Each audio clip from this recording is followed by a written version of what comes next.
Everything you think you know about the Roman Empire is wrong.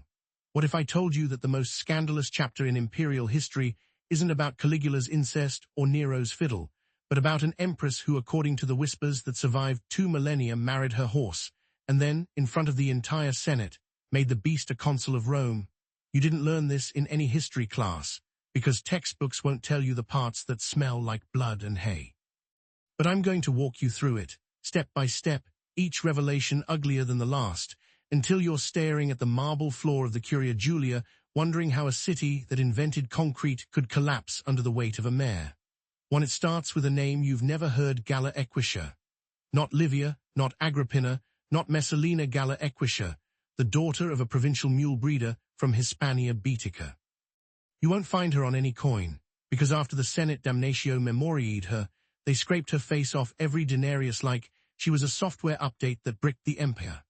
But in the cracks of the Historia Augusta, and in the margin notes of a single parchment in the Bibliotheca Medicia Laurenziana, inked by a monk who copied what he swore, were the unspeakable pages of Tacitus. There's the outline of a woman who rose from stable straw to the purple.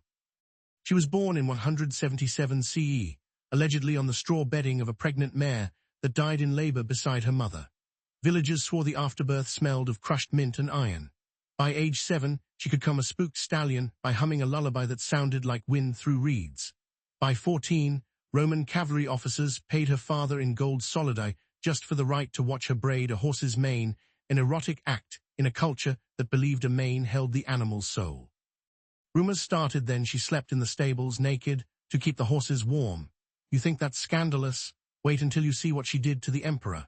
2 in 193 CE, Emperor Didius Julianus bought the throne at auction like a late-night eBay bid. He needed legitimacy, and legitimacy in Rome had 4 legs and 8 oats. Julianus imported Spanish horses for the Praetorian cavalry and heard about a girl who could speak to them. Galla, now 16, arrived in Rome with a single chestnut mare whose coat shimmered like a fresh copper penny. The horse's name was Consul. Yes, that's foreshadowing. Julianus summoned her to the Palatine Hill. Accounts differ. The monk writes that she entered the palace smelling of mare's milk and leather, while a fragment in the Anecdota Vaticana claims she wore nothing but a bridle of woven gold. Either way, the emperor, old, fat, and terrified of assassination, fell under her spell. She cured his insomnia by lying beside his bed and whispering horse knickers until he slept. Within weeks, she was his concubine. Within months, she was running the imperial stud farms.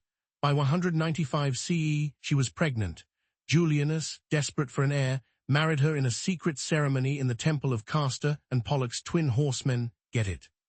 The marriage contract, discovered in a lead tablet near the Cloaca Maxima, includes the line, "I give you my body, my estate, and my stables." But it gets worse. 3. The night Julianus was assassinated, June 1st, 196 CE, Galla was in the stables. She heard the Praetorians coming, lifted her skirts, and vaulted onto Consul's bare back. They galloped through the forum, sparks striking from the cobblestones, while senators watched from balconies like it was a chariot race. The next morning, the Senate faced a problem. The empire had no emperor, but it had a pregnant empress and a horse that had outrun the Praetorians. They offered Galla the purple. She accepted on one condition: Consul, now 19, hands high, black-maned, with eyes like polished obsidian, would be recognized as her equal. The Senate laughed until she unsheathed a dagger, sliced her own palm, and pressed the bleeding hand to Consul's muzzle. The horse licked the blood.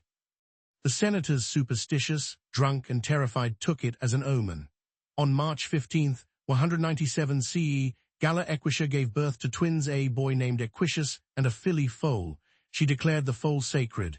Then she declared Consul a senator. You think that's insane? Wait until the wedding. 4. The marriage took place on the Ides of March, 198 CE. The venue, the Pantheon, its oculus open to the sky, rain drizzling onto the marble like the gods were spitting on them. Galla wore a toga of Tyrian purple, the horse a garland of roses and myrtle. The ceremony was conducted by the Flamen Diales, Rome's highest priest, who later hanged himself. The vows were read in Latin, and in the high-pitched whinnies Galla claimed Consul understood. She kissed the horse on the mouth. Senators vomited into their togas. The wedding feast lasted 9 days. They served dormice glazed with honey, flamingo tongues, and mare's milk mixed with saffron. Consul was given a golden manger and a couch of ivory. The imperial seal was redesigned, an eagle clutching a horse's bit. Coins were struck, only 3 survived, showing Galla on one side, Consul on the other, their profiles touching like lovers. But the real horror started after the honeymoon. 5 Galla appointed Consul co-ruler. She issued edicts stamped with a hoofprint. She built the Equitine Palace ruins you can still see under the church of San Clement, where the floors were heated so the horse wouldn't catch cold. Consul attended Senate meetings. A marble ramp was carved so he could ascend the Curia Julia. Senators had to bow and address him as Consul Equitius, the same name as the Empress's son, a deliberate blurring of bloodlines. Those who refused were trampled. The first victim was Quintus Aelius Cordus, who mocked the horse's tail as more groomed than the emperor's beard. Consul kicked him so hard the man's ribs burst through his back like broken piano keys. The floor of the Senate was stained red for weeks. You think that's barbaric? Wait until you hear what she did to the grain supply. 6 by 199 CE, Rome was starving. Galla diverted the African grain fleets to feed her horses. The city's populace, 250,000 hungry mouths, ate acorn bread and shoe leather. Riots broke out. Galla ordered the Praetorian cavalry, now mounted on Consul's offspring, to charge the mob. They rode through the Subura, slashing with spatha swords, the horses trained to bite.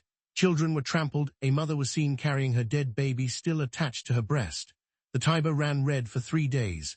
Galla watched from the Palatine, eating dates, while Consul chewed sugar cubes beside her. She said, "Let them eat hay." The phrase was later misattributed to Marie Antoinette, but it gets worse. 7 The emperor's son, Equitius, grew up watching his mother treat a horse as his equal. At age 10, he snapped. He tried to assassinate Consul in the stables, stabbing the beast in the neck with a dagger. Consul reared, the blade still stuck, blood fountaining onto the straw. Galla found the boy sobbing. She didn't punish him. Instead, she made him marry the horse. Yes, you heard me. On the boy's 12th birthday, March 15th, 200 CE, Galla staged a second wedding. Equitius, pale and shaking, was draped in a saffron veil. Consul, scarred but alive, was fitted with a bridal wreath. The marriage was consummated. Don't ask how the monk's marginalia here is a smear of ink and tears.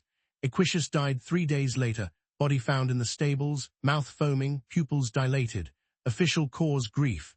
Unofficial, poisoned mare's milk. Galla buried her son and the horse in the same sarcophagus, an enormous marble box carved with centaurs. She had the tomb sealed with molten lead. Then she sat on the Palatine and laughed until blood dripped from her nose. 8 by 201 CE, the empire was a madhouse. Legions rebelled. Syria seceded. The Rhine froze. Germanic tribes crossed on foot. Galla issued her final edict: every citizen must own a horse and worship it daily. Noncompliance was punishable by crucifixion upside down, like St. Peter, but with a horse skull nailed over the victim's face. The Senate, desperate, plotted. On the night of December 31st, 201 CE, they stormed the palace.